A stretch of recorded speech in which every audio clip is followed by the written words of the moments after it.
ಈ ಕಥೆ ವಿಚಾರ ಬಂದಾಗ ಗೆಳೆಯ ಅಂದ್ಕೊಂಡಿದ್ದ ವಿಚಾರ ನಮಗೆ ಕುಮಾರ್ ಅವ್ರಿಗೆ ಮತ್ತು ನಮ್ಮ ಗೌಡ್ರಿಗೆ ಅವರು ಎಕ್ಸ್ಪ್ಲೇನ್ ಮಾಡಿದಾಗ ತುಂಬಾ ಖುಷಿಯಾಗಿತ್ತು. ಅದಕ್ಕೆ ಚಂದ್ರಚೂಡ್ ಬಂದದ್ರ ಚಕ್ರವರ್ತಿ ಬಂದು ಸೇರ್ಕೊಂಡ ಮೇಲೆ ಇನ್ನೊಂದು 2-3 ಎಲಿಮೆಂಟ್ಸ್ ಆ್ಯಡ್ ಆಯಿತು. ಅದು ಕಥೆಯ ವಿಸ್ತಾರವನ್ನು ಇನ್ನೂ ವಿಶಾಲ ಮಾಡ್ತು.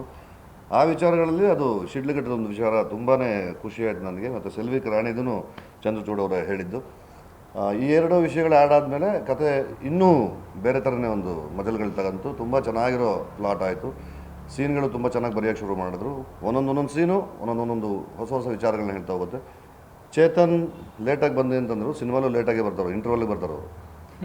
ರಾಗಿಣಿ ಇದ್ದಾರೆ, ಅವರು ಇಂಟರ್ವಲಲ್ಲೇ ಬರ್ತಾರೆ.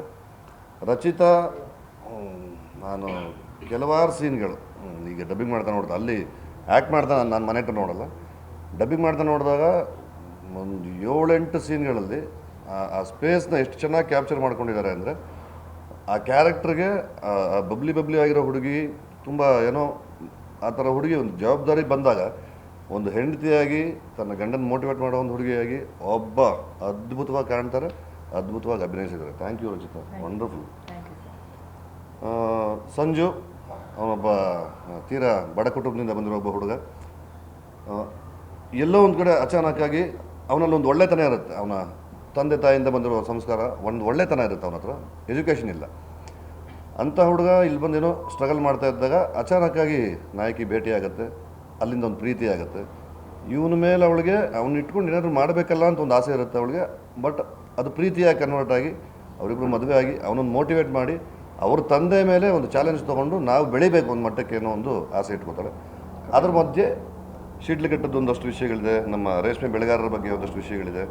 ಇಲ್ಲಿ ನಾವು ಮ್ಯಾನುಫ್ಯಾಕ್ಚರ್ ಮಾಡೋ ರೇಷ್ಮೆ ಬೇರೆ ಬೇರೆ ರಾಜ್ಯಗಳಿಗೆ ಹೋಗಿ ಅಲ್ಲಿ ಧರ್ಮಾವರಂ ಸಿಲ್ಕು, ಕಾಂಜೀವರಂ ಸಿಲ್ಕು ಆ ಥರ ಎಲ್ಲ ಆಗಿ ನಮಗೆ ಸಿಗೋದು 1,000 ಆದರೆ ಅವರು ಅದನ್ನು 10,000ಕ್ಕೆ ಮಾರ್ತಾಯಿದ್ದಾರೆ. ಆ ನಿಟ್ಟಲ್ಲಿ ಅದ್ರ ಮೇಲೆ ಒಂದು ಬೆಳಕು ಚೆಲ್ಲೋ ಒಂದು ಕೆಲಸ ಮಾಡಿದ್ದಾರೆ.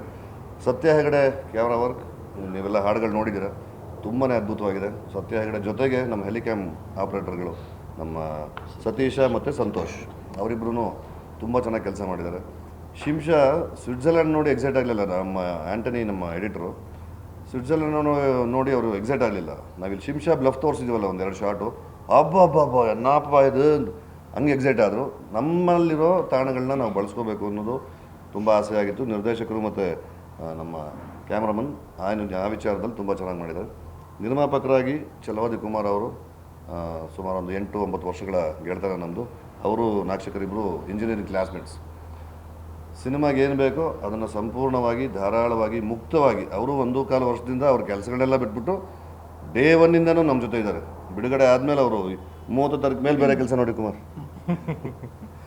ಅಲ್ಲಿವರೆಗೂ ಜೊತೆಲೇ ಇದ್ದರು, ಎಲ್ಲ ಕೆಲಸಗಳಲ್ಲೂ ಭಾಗಿಯಾಗಿದ್ದರು. ನಾವು ಸ್ವಿಟ್ಜರ್ಲ್ಯಾಂಡ್ಗೆ ಹೋದಾಗ ಆ ಒಂದು 12-13 ದಿನ ಅವ್ರು ಅಸಿಸ್ಟೆಂಟ್ ಡೈರೆಕ್ಟರ್ ಕೆಲಸನೂ ಮಾಡಿದ್ರು, ಕ್ಯಾಮ್ರಾ ಅಸಿಸ್ಟೆಂಟಾಗೂ ಮಾಡಿದ್ರು, ಲಗೇಜು ಎತ್ಕೊಂಬಂದ್ರು, ಪಾಪ ಎಲ್ಲ ಮಾಡಿದ್ರು.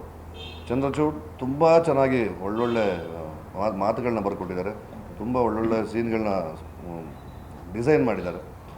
ಅರುಣಣ್ಣ ಮತ್ತು ಅವರ ಶಿಷ್ಯಂದಿರು ಆರ್ಟ್ ವರ್ಕ್ ತುಂಬ ಅದ್ಭುತವಾದ ಕೆಲಸ.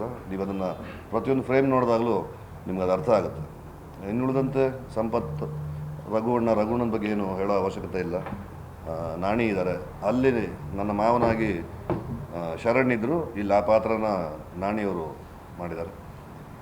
ಜನವರಿ 10 ಫಿಂಗರ್ಸ್ ಕ್ರಾಸ್ಡ್. ನಮ್ಮ ಪ್ರಯತ್ನ ತುಂಬ ಪ್ರಾಮಾಣಿಕವಾಗಿದೆ, ಎಲ್ಲರ ಮನಸ್ಸಿಗೆ ಮುಟ್ಟುವಂಥ ಒಂದು ಅದ್ಭುತವಾದ ಪ್ರೇಮಕತೆ. 6 ಹಾಡುಗಳು, 6ರಲ್ಲಿ 1 ಹಾಡನ್ನ ನಾವು ಭಾವಗೀತೆ ಬಳಸ್ಕೊಂಡಿದ್ದೀವಿ. NS ಲಕ್ಷ್ಮೀನಾರಾಯಣ ಭಟ್ರ ಹಾಡದು. ನನ್ನ ಇನಿಯನ ನೆಲೆಯ ಬಲ್ಲೆಯೇನು ಹೇಗೆ ತಿಳಿಯಲಿ ಅದ ಹೇಳೆ ನೀನು ಅನ್ನೋ ಒಂದು ಹಾಡು. ಅದು ಅಶ್ವಥ್ ಅವರು ಮ್ಯೂಸಿಕ್ ಮಾಡಿದ್ದು. ಇಲ್ಲಿ ಮತ್ತದನ್ನು ರೀಕ್ರಿಯೇಟ್ ಮಾಡಿದ್ದೀವಿ. Thanks to Lahari Velu sir. Audio Anand, thanks to Anand. ಎಲ್ಲವೂ ತುಂಬ ಮುದ್ದಾಗಿ ಪ್ರಾಮಾಣಿಕವಾಗಿದೆ.